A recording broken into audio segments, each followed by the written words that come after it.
সূরাটা অনেক আগে একবার প্রথম পর্যায়ে কিন্তু আলোচনা হয়েছিল, আপনারা প্রথম দিকে ছিলেন না, এই জন্য আমি একটু রিপিট করছি।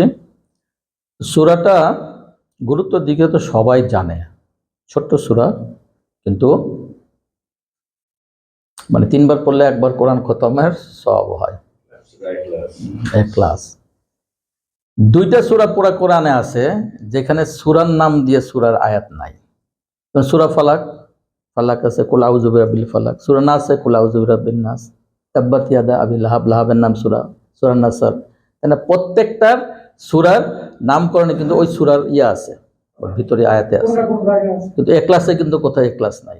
আরেকটা সূরা বলেন কমন, আরেকটা সূরা আছে যেটা সূরার নাম নাই ওর আয়াতের মাঝে, কিন্তু সূরার নাম হয়েছে অন্য, এটা প্রতিদিনই পড়ি, কোথাও ফাতিহা লেখা নাই। খুব ইম্পর্টেন্ট ব্যাপার। এগুলো অনেক রহস্য আছে, অনেক সময়ের ব্যাপার। আমি শুধু আলোচনা করব আমার দিকটা ইনশাআল্লাহ। আরেকটা জিনিস কিন্তু সূরা ইখলাস যে খালেস একদম খাঁটি, কোন সূরা এর নাম নাই? সূরার নাম নাই? ফাতিহা, আলহামদুলিল্লাহ রাব্বিল আলামিন, এরপর কি আছে ওখানে?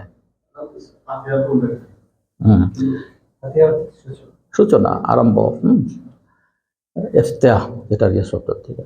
আচ্ছা, তো আমরা যেটা বলতেছি এখন সূরা ইখলাস থেকে ইনশাআল্লাহ আলোচনা করব। 4টা আয়াত আছে।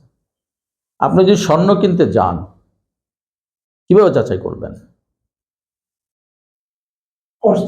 অষ্টি পাথর। আপনি যদি এই যে প্রফেসর সাহেব কেমিস্ট্রির অ্যাসিড অ্যালকালি, আপনি কি দিয়ে করবেন? কি পেপার? লিটমাস পেপার দিয়ে। তো আল্লাহ যে আছে, আল্লাহর পরিচয় কি দিয়ে যাচাই করবেন? সূরা ইখলাস। ধরেন অমুক রাম বলল যে আমি ভগবান, মানে তারা তো আল্লাহ হিসাবে মানে। আল্লাহ এখানে বলেছেন কি? কুল হুয়াল্লাহু আহাদ, আল্লাহ সেই একক, একমাত্র। আল্লাহ কিন্তু ওয়াহিদ বলেন নাই। ওয়াহিদ শব্দ কিন্তু আরবিতে এক, কিন্তু আহাদুন বলেছেন, এক অদ্বিতীয়। এটার কোনো দ্বিতীয় হবে না। একের তো পরে আপনি কাউন্ট করতে পারেন 2, 2-এর পরে 3, কিন্তু এটা এমনই একটা শব্দ, এটা কাউন্টেবল না, একের 2 করতে পারবেন না। ওয়াহিদ, এক, অদ্বিতীয়, একক এবং অদ্বিতীয়, সেকেন্ড কোনো নাই। 1-এর সেকেন্ড 2 আছে, 2-এর সেকেন্ড তার পরবর্তী 3 আছে, এইভাবে কাউন্টেবল। এক, ওয়াহিদ, আহাদের কথাই বলছি। ওয়াহিদ হলো এক, আরবি গণনা করবে যখন ওয়াহিদ, তারপরে সানিয়া, তারপরে কি সালাসা, আরবা, খামসা, সিত্তা, এইভাবে। তো ওয়াহিদুন শব্দটা এমন একক, এটা দ্বিতীয় ভাবে আপনি কোনো আগে পরে করতে পারবেন না। আহাদের করতে পারবেন, দ্বিতীয় হলো আপনার সানিয়া, তৃতীয় হলো সালাসা, এটা যাওয়া যাবে না। এই জন্য আল্লাহ এখানে ওয়াহিদ না দিয়ে কিন্তু আহাদ বলেছেন। এগুলো যে মানে আরবিতে আল্লাহ সেটিং করেছেন, পিছনে কিন্তু অনেক আছে। তাহলে আল্লাহ বলছেন এক, অদ্বিতীয়। আচ্ছা, রাম একজন রাম, কিন্তু অদ্বিতীয় না। বহু রাম হয়েছে, বহু ভগবান হয়েছে, বহু এদের হয়েছে। আল্লাহ সামাদ, আল্লাহ হচ্ছেন কি কারো মুখাপেক্ষী না। পৃথিবীতে এমন কোন মানুষ আছে, এমন কোন জিন আছে, এমন কোন জন্তু জানোয়ার আছে মুখাপেক্ষী না, মোর অর লেস, কম আর বেশি। রাম কি মুখাপেক্ষী না? যদি ভগবান হয়, আর বউকে যে নিয়ে গেল তো সেটাই জানে না, সে কার মুখাপেক্ষী ছিল? হনুমানের মুখাপেক্ষী ছিল। হনুমান নিয়ে এসে পরে রাবণের সাথে। তাহলে রাম ভগবান টিকে না? তার বাপ আসতে, সেটা পরের আয়াতে মুখাপেক্ষিতার ব্যাপার আছে।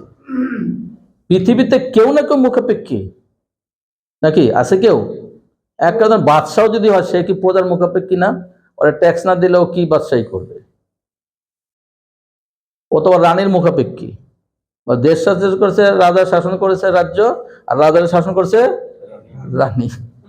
মুখাপেক্ষী তো সবাই, আল্লাহ একমাত্র। আর সামাদি, আল্লাহ বলতে পারতেন আল্লাহ, আল্লাহ সামাদুন।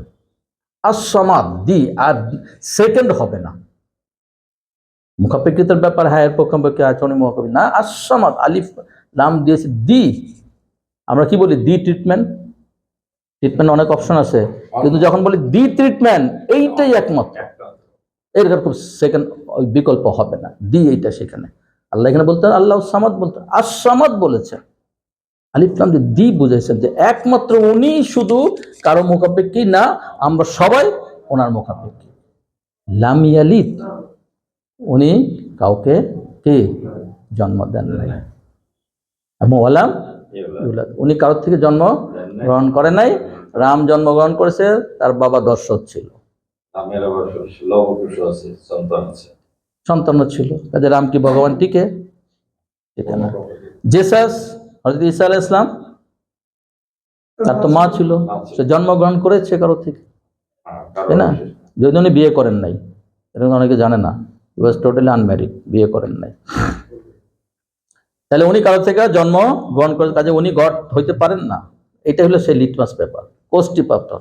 আপনি বুঝতে পারেন ভগবান আল্লাহকে কাকে আপনি ইয়ে করবেন, ওনারই একমত সে। হ্যাঁ, ওয়ালাম ইয়াকুল্লাহু কুফুয়ান আহাদ, ওনার সমতুল্য কেউ নাই।